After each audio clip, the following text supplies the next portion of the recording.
आप देख रहे हैं पारस प्रेम न्यूज, खबर जो आप तक पहुंचे सबसे तेज। नमस्कार, आप देख रहे हैं पारस प्रेम न्यूज। आइए नजर डालते हैं आज की खास खबर पर। मिर्गी और फालिस की बीमारी के बारे में डॉक्टर बीपी राठौर ने बताया विस्तार से।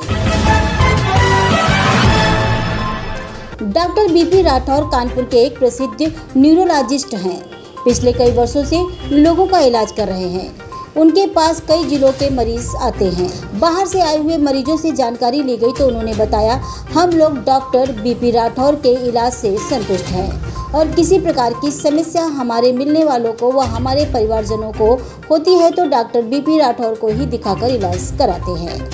आज पारस प्रेम संपादक ब्रजभूषण यादव ने डॉक्टर बीपी राठौर से मिर्गी व फालिस की बीमारी के बारे में खास बातचीत। देखिए ये रिपोर्ट।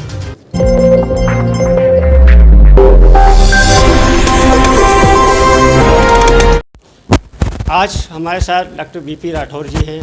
ये न्यूरो फिजिशियन है। यहाँ पे चांदनी के बगल में डॉक्टर साहब का हॉस्पिटल है, यहाँ बैठते हैं यहाँ। और डॉक्टर साहब बड़ा बिजी शेड्यूल था, उसके बाद हमको 5 मिनट का समय लिया है डॉक्टर साहब से ने। और आइए डॉक्टर साहब बात करते हैं। सबसे पहले जो है मिर्गी क्या है, और कुछ लोग गांव के लोग आज भी इसे हल्के में लेते हैं। तो डॉक्टर साहब बहुत बहुत स्वागत है चैनल में। धन्यवाद। आपको सब लोगों को मैं धन्यवाद करना चाहूँगा कि आपने मुझे इसके लिए एक मौका दिया। सबसे पहले अगर न्यूरो की बात करें तो न्यूरो के विभाग में सबसे ज़्यादा 2 कॉमन बीमारियां होती हैं, एक मिर्गी एक फालिस। तो आज हम पहले मिर्गी के बारे में बात करेंगे। मिर्गी एक बहुत कॉमन बीमारी है जिसमें अक्सर लोग बेहोश हो जाते हैं और बेहोश के साथ हाथ पैर अकड़ जाते हैं, मुंह से जीभ कट जाती है, कभी कभी पेशाब पास हो जाती है। वैसे तो ये मिर्गी बहुत कॉमन बीमारी है और कुछ देर बाद अपने आप ठीक भी हो जाती है, पर ज़्यादातर केसेस में ये बार बार होती है और कई बार ये जानलेवा भी हो जाती है। इसलिए इसका इलाज कराना बहुत ज़रूरी है।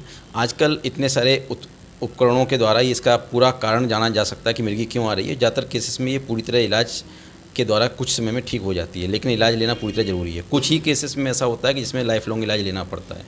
ये एक भ्रम है कि मिर्गी कभी ठीक नहीं होती है और मिर्गी के लिए ज़िंदगी भर इलाज लेना पड़ता है। ऐसा नहीं है। अगर प्रॉपर तरीके से इलाज करें तो ये पूरी तरह बीमारी कुछ सालों में इलाज के द्वारा पूरी तरह ठीक हो जाती है। सबसे पहले मिर्गी के मरीजों को डॉक्टर को दिखाना चाहिए। उसके हिसाब से कुछ जांचें जैसे सीटी स्कैन, एमआरआई, ईईजी की जांच होती है, जिससे मिर्गी का एग्जैक्टली कारण पता चलता है। उस कारण के हिसाब से जो इलाज किया जाता है उसमें लगभग एक एवरेज ड्यूरेशन 2 से 4 साल में लगभग मरीज 80% मरीज ठीक हो जाते हैं। बाकी बचे हुए 20% मरीजों में कुछ इलाज लंबे तक किया जाता है और 10-5% मरीज ऐसे भी होते हैं जिनको ज़िंदगी भर इलाज की ज़रूरत होती है, लेकिन वो भी बीमारी पूरी तरह कंट्रोल रहती है और मरीज अपना प्रोफेशनल लाइफ और अपनी सोशल लाइफ, पर्सनल लाइफ अपनी अच्छे से जी सकता है।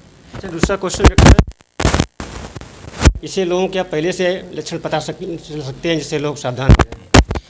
फालिस भी एक बहुत कॉमन बीमारी है न्यूरो के मामले में। और फालिस वैसे तो अक्सर समझा जाता था कि ओल्ड एज की बीमारी है, भगवान का दिया हुआ पनिशमेंट है, पर आजकल देखा गया कि ये यंग एज की बीमारी भी बढ़ती जा रही है। जैसा कि आपने देखा ब्लड प्रेशर, शुगर, कोलेस्ट्रॉल, एक सीडेंटरी लाइफ स्टाइल बदल जाना, बहुत स्ट्रेस लेना, इसकी वजह से फालिस के मरीज बढ़ते जा रहे हैं।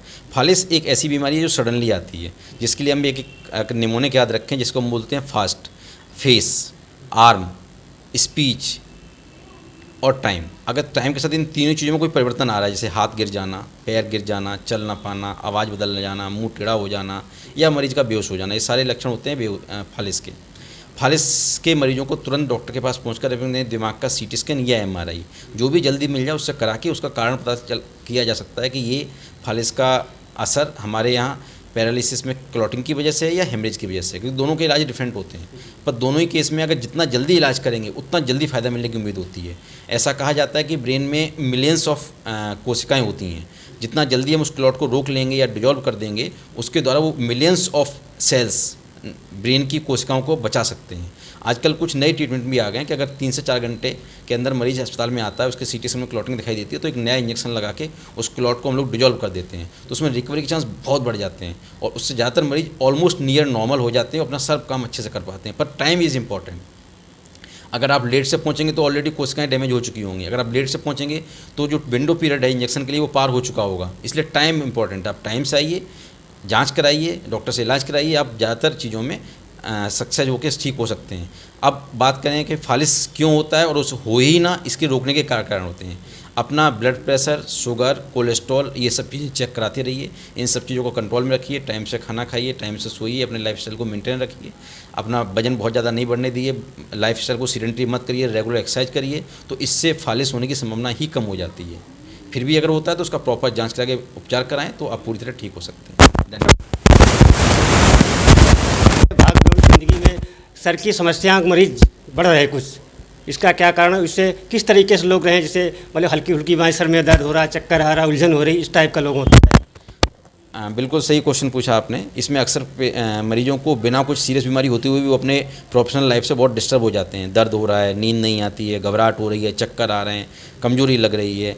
इसका मेन कारण होता है कि हम लोग अपनी लाइफ स्टाइल, जीवन शैली को सही तरह नहीं जी पाते हैं। जैसे कि ना प्रॉपर टाइम से खाना खाना, अक्सर बाहर खा के काम चला लेना, फास्ट फूड खा लेना, नियमित रूप से एक्सरसाइज ना करना, है ना। तो उसकी वजह से क्या होता है कि अक्सर शरीर में कुछ माइक्रोन्यूट्रिएंट्स की कमी हो जाती है, या ब्लड प्रेशर, शुगर मेंटेन नहीं हो पाते हैं, या नींद पूरी नहीं हो पाती है। इसकी वजह से ना तो हम अपनी प्रोफेशनल लाइफ पे कंसंट्रेट कर पाते हैं, ना काम कर पाते हैं, ना अपनी लाइफ को स्वस्थ रह पाते हैं। सबसे अच्छा तरीका है टाइम से खाना खाइए, टाइम से सोइए, बाहर की चीज़ें मत खाइए, बीच बीच में खाना खाते रहिए, रेगुलर एक्सरसाइज करिए, योगा चाहे तो योगा करिए, और अपने लाइफ को टेंशन फ्री रखिए। और सबसे बड़ी बात है, कोई भी अल्कोहल, तंबाकू, बीड़ी, पान मसाले का सेवन मत करिए। धन्यवाद।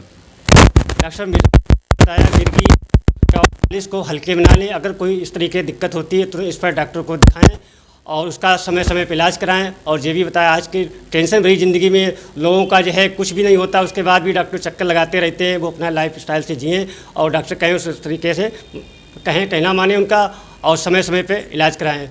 कैमरामैन तौफीक के साथ ब्रजभूषण यादव, पारस न्यूज़, कानपुर।